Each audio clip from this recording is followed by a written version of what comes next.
શ્રી કૃષ્ણ મિત્રો, સ્વાગત છે તમારું મારી ચેનલમાં। આજે આપણે બનાવીશું દશેરા સ્પેશિયલ ફાફડા ગાંઠિયા, સાથે આપણે કઢી અને પપૈયાનો સંભારો પણ બનાવીશું। તો આજે હું તમને લોટ બાંધવાની અમુક ટિપ્સ બતાવીશ, જેનાથી પહેલી જ વારમાં ફાફડા પરફેક્ટ બની જશે। તો ચાલો રેસીપી શરૂ કરીએ। તો અહીંયા સૌથી પહેલાં આપણે લોટ બાંધી લઈશું। તો અહીંયા મેં એક વાટકી એટલે ગ્રામમાં આપણે 200 ગ્રામ જેટલો લોટ લીધો છે। લોટને આપણે ચારીને જ લેવાનું છે। હવે આપણે લોટમાં સ્વાદ અનુસાર મીઠું એડ કરશું। 1/4 ચમચી જેટલી આપણે એમાં હિંગ એડ કરશું। 1/4 ચમચી જેટલો આપણે એમાં ગાંઠિયાનો સોડા એડ કરવાનો છે અને અડધી ચમચી જેટલા આપણે એમાં વાટેલા મરી પાવડર એડ કરશું અને અડધી ચમચી જેટલો અજમો એડ કરશું। અજમાને છે ને આપણે હાથેથી મસળીને જ એડ કરવાનું છે અને 1 મોટી ચમચી જેટલું આપણે એમાં તેલ એડ કરશું। દરેક વસ્તુને આપણે મિક્સ કરી લેવાની છે અને આપણે એનો લોટ બાંધી લેવાનો છે। જો તમારી પાસે ગાંઠિયાનો સોડા ન હોય તો તમે પાપરી ખાઓ અથવા ખાવાનો સોડા પણ એડ કરી શકો છો। તો હવે આપણે થોડું થોડું કરીને પાણી એડ કરવાનું છે અને કઠણ લોટ બાંધી લેવાનું છે। તો હવે લોટ બંધાઈ ગયો છે, તો ઉપરથી આપણે લોટમાં આવી રીતે પાણી લગાડી લેવાનું છે અને ઢાંકીને એને 20 મિનિટ માટે રેસ્ટ ઉપર મૂકી દેવાનું છે। આવી રીતે આપણે પાણી લગાડીને રાખીએ તો લોટ આપણો સુકાતો નથી। તો ચાલો ત્યાં સુધી આપણે કઢી બનાવી લઈએ। તો કઢી બનાવવા માટે આપણે એક બાઉલમાં 2 મોટા ચમચા જેટલું ચણાનો લોટ લઈ લઈશું। 1 ચમચી આપણે એમાં દહીં ઉમેરશું અને એમાં સ્વાદ અનુસાર મીઠું ઉમેરવાનું છે અને 1 ચમચી જેટલી આપણે એમાં ખાંડ ઉમેરશું અને થોડુંક જ પાણી એડ કરીને એને મિક્સ કરી લઈશું। તો પાણી એકસાથે નથી ઉમેરવાનું, નહીં તો આ પેસ્ટ વ્યવસ્થિત નહીં બને। તો થોડું થોડું કરીને પાણી ઉમેરતા જઈશું અને વ્યવસ્થિત એને મિક્સ કરતા જઈશું। ચપટી જેટલી આપણે એમાં હળદર પણ એડ કરી લઈશું।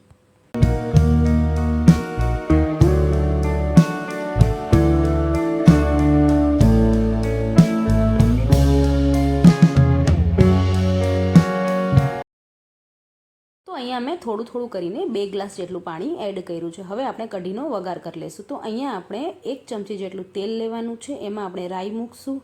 રાઈ આપણી થઈ જાય એટલે એમાં આપણે હિંગ મૂકવાની છે, સમારેલા લીલા મરચાં એડ કરશું, મીઠા લીમડાના પાન અને આપણે જે કઢી માટેનું મિશ્રણ બનાવ્યું હતું એ પણ એમાં એડ કરી લઈશું અને દરેક વસ્તુને વ્યવસ્થિત મિક્સ કરી લેવાની છે। તો 5 મિનિટ સુધી આપણે આ કઢીને ઉકાળવાની છે। તો તમે જોઈ શકો છો 5 મિનિટ પછી આપણે આ કઢી રેડી થઈ ગઈ છે। તો કેટલો સરસ એનો કલર આવ્યો છે તમે જોઈ શકો છો। ઉપરથી આપણે કોથમરી એડ કરી લઈશું ને હવે આપણે પપૈયાનો સંભારો બનાવીશું। તો અહીંયા આપણે પપૈયાનો તીખો સંભારો બનાવવાના છે। તો એના માટે મેં પપૈયાને પહેલાંથી છોલી લીધું હતું ને હવે આપણે પપૈયાને આવી રીતે ખમણી લેવાનું છે। હવે આપણે પપૈયાના છીણને એક વાટકામાં આવી રીતે કાઢી લઈશું અને એમાં આપણે મસાલા કરી લેવાના છે। તો સ્વાદ અનુસાર એમાં આપણે મીઠું એડ કરશું, ચપટી જેટલી આપણે એમાં હિંગ એડ કરશું, 1 ચમચી જેટલી એમાં લાલ મરચાંનું પાવડર એડ કરશું અને 2 ટીપા જેટલું જ આપણે એમાં તેલ એડ કરવાનું છે।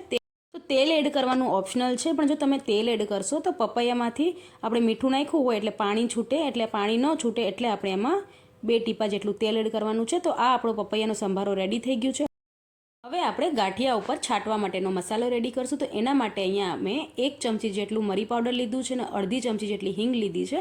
આ બે વસ્તુને આપણે વ્યવસ્થિત મિક્સ કરી લઈશું તો આપણો આ મસાલો રેડી થઈ ગયો છે। તો હવે આપણે અહીંયા ફાફડા વણી લેવાના છે। તો તમે જોઈ શકો છો લોટ આપણું હજી કઠણ જ છે, તો એને આપણે પહેલાં વ્યવસ્થિત મસળી લેવાનું છે। હવે આપણે જે લોટને મસળવાનું છે એમાં આપણે થોડુંક પાણી અને થોડુંક તેલ એડ કરશું અને ફરીથી એને વ્યવસ્થિત મસળવાનું છે। એટલે 2 થી 3 મિનિટ સુધી આપણે એને કન્ટિન્યુઅસલી મસળવાનું છે। તો તમે જોઈ શકો છો લોટનો કલર પણ ચેન્જ થઈ ગયું છે અને એકદમ સોફ્ટ થઈ જાય છે। તો તમે અહીંયા જોઈ શકો છો આપણો લોટ કેવું વ્યવસ્થિત મસળાઈ ગયું છે। હવે થોડુંક આપણે એમાં પાછું તેલ એડ કરશું ને બધો લોટ આપણે ભેગું કરી લેવાનું છે। તો ફાફડાનો એકદમ સોફ્ટ લોટ આપણું બનીને રેડી થઈ ગયું છે। તો હું તમને ખેંચીને પણ બતાવું છું કે એકદમ લોટ કેવી રીતે ખેંચાય છે। જો લોટ તમારું વચ્ચેથી તૂટી જતું હોય એનું મતલબ કે આપણો લોટ હજી બરોબર નથી બંધાણું।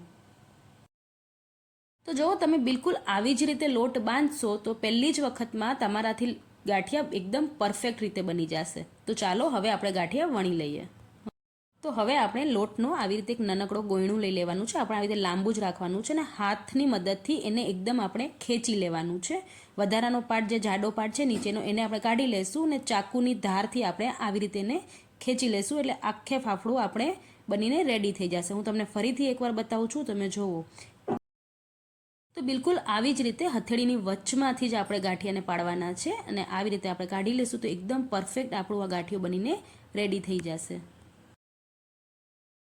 હવે આપણે ફાફડાને તળી લઈશું. તો અહીંયા આપણે ફાફડા એક એક કરીને તેલમાં એડ કરવાના છે, પણ તેલ આપણું બહુ વધારે ગરમ ન હોવું જોઈએ, નહીં તો તમારા ફાફડા એકદમ લાલ થઈ જશે. તો એકદમ ધીમા આંચ ઉપર આપણે એને ફેરવીને તળી લેવાના છે. રવિવાર હોય કે પછી કોઈ પણ તહેવાર હોય, આપણા ગુજરાતીઓ સવારના નાસ્તામાં બહારથી મંગાવીને ફાફડા જલેબી ખાતા જ હોય છે. તો હવેથી તમે લોકો ઘરે જ ગાંઠિયા બનાવી શકો છો. તો આ ગાંઠિયા તૈયાર થઈ ગયા છે. ઉપરથી આપણે બનાવેલ મસાલો ગાંઠિયા ઉપર છાંટી લઈશું. તો આ વખતે દશેરા ઉપર જરૂરથી ઘરે તમે આવી રીતે ગાંઠિયા બનાવજો અને મને કોમેન્ટ કરીને કહેજો કે તમારા ગાંઠિયા કેવા બન્યા હતા. વિડીયો ગમ્યો હોય તો લાઇક કરી દેજો ને જો હજી સુધી તમે લોકોએ મારી ચેનલને સબસ્ક્રાઈબ ન કરી હોય તો ચેનલને સબસ્ક્રાઈબ કરી લેજો, જેનાથી તમને દરેક વિડીયો મળી રહે.